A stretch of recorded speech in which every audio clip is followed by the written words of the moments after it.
A quick Switch 2 question. I mean, it's been Switch 2 questions pretty much wall to wall for the last couple of weeks. Anyway, has it been confirmed how handheld mode will handle unupgraded Switch 1 games yet? Best case would likely be running the game in its dock mode to get a 1080p image out to match the screen. Worst case, a naff upscaling filter. Well, Oliver, again, this is an interesting conceit that I can't really see happening, but I think actually makes a lot of sense. Conceivably, you've got, NVIDIA are saying that the Switch 2 GPU is 10 times faster than the Switch 1. I mean, it isn't, but it is considerably more performant.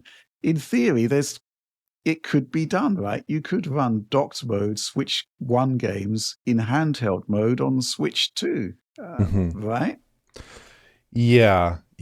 I imagine you could do this, but there are some issues with some games, at least. Like if you have touchscreen functionality in some titles, right? Yeah. Those titles would need to run in their portable mode configuration on Switch 2 in portable mode. That could be a problem. I could also imagine they'd have a concern with battery life there. Obviously, they're talking about getting their Switch 2 backwards compatibility into a good state of battery life. Hopefully it ends up more towards the top end of that range of Switch 2 battery life figures rather than the bottom end of that range. And they did seem concerned with that, so that could be a factor. And then also you got to consider here with Switch 1 software, there could be a trade-off possibly between forcing this better image quality through docked play and having better performance in some titles. Like there are very many Switch 1 titles that fail to reach a consistent 60 FPS, a consistent 30 FPS. If you throw a bit more clock speed at the problem, and if you have those games running in their handheld configuration on Switch 2, you could probably get them into a pretty decent spot there. So I think those would be the prime factors here. And it does not seem very Nintendo-like. That's my kind of third reason.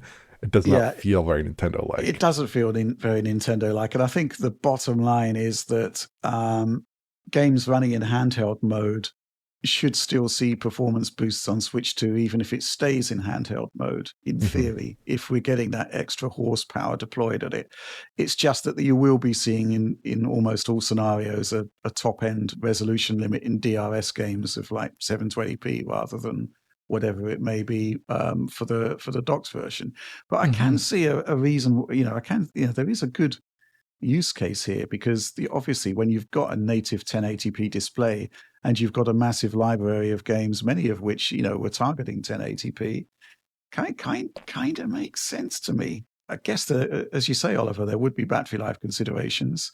It could well be the case that the handheld clocks would not be compatible with the kind of docked clocks of the last generation for various reasons.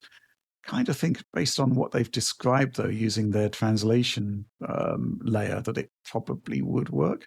I am kind of amused by Jim Jam 707's alternative. Worst case, a NAF upscaling filter. Yeah, could well be what we're getting, right? I think that's probably what we're going to get, actually, based upon what Sony did with the PlayStation 5 Pro with the it's not NAF. I'd say Oliver looked at it and it's better than what you would expect. It's better than just a bilinear upscale potentially.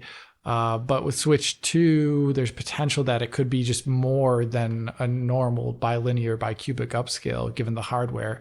But I guess that's something you're going to have to wait and see until we get a really good in-depth hands-on with a backwards compatibility title that has yet to get an upgrade. Or an optional upgrade or whatever. So I'm very curious to see what Nintendo does, because if it was just 720p and 1080p on that screen, potentially wouldn't look so good, actually. But we'll have to see. Yeah, they could also do something like a little bit more fancy. Like if you go back to the PlayStation Vita, that had an integer scaling mode and I think a bilinear mode, and you could toggle between them for PSP titles.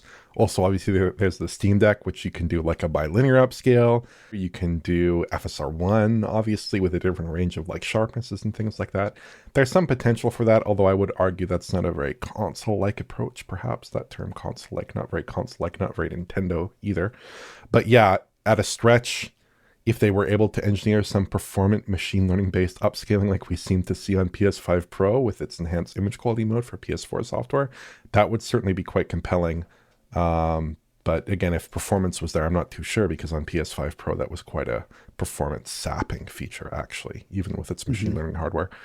But in general, I think just as a general matter here, if you can keep your OG Switch hardware, especially if you have an OLED unit, I think you should, because primarily for the pixel match for that display, again, we don't know if the Switch 2 might run games in dock mode. Providing it doesn't, there's not going to be that pixel match, unless they offer like a pixel match mode, in which case the games will be much smaller than the display itself. That will probably not be such a good experience. And also because if you do have an OLED model, that OLED screen is probably going to be superior in a lot of content to the Switch 2's LCD, I suspect, especially in games with a lot of dark content. And then also you get perfect backwards compatibility, or perfect compatibility, I should say, not backwards compatibility. And you can load games onto a regular micro SD card there, which you cannot actually do on Switch 2, even if you're only loading Switch 1 games. So a number of advantages possibly to keeping around your original Switch unit to enjoy the Switch 1 games. That's certainly what I will personally be doing. But yeah, that would be my general suggestion. My thoughts on this, my final thoughts are interesting. I think that if it is possible to run the 1080p docked versions in handheld mode on Switch 2, well, first of all, the games that you're talking about with like touchscreen support, they could be whitelisted to not support, blacklisted to not support that. And I actually think if you're looking to get people to upgrade from Switch 1 to Switch 2, and you're looking to get the most out of, because this is going to be the key thing, right? Getting people to move across from one generation to the next. I think they should be considering things like this. Right? I think it's a really good idea. I think the reason we're probably discounting it is that historically Nintendo has not been so progressive in terms of these types of features. It's quite a conservative company overall. But, why not think outside the box? Because, there's a lot of reasons in the short term why a lot of people may well be sticking with Switch 1, primarily the price, right? So to give as much value as possible, assuming it's even technologically viable, I think it's well worth considering. But guess we need to wait and see.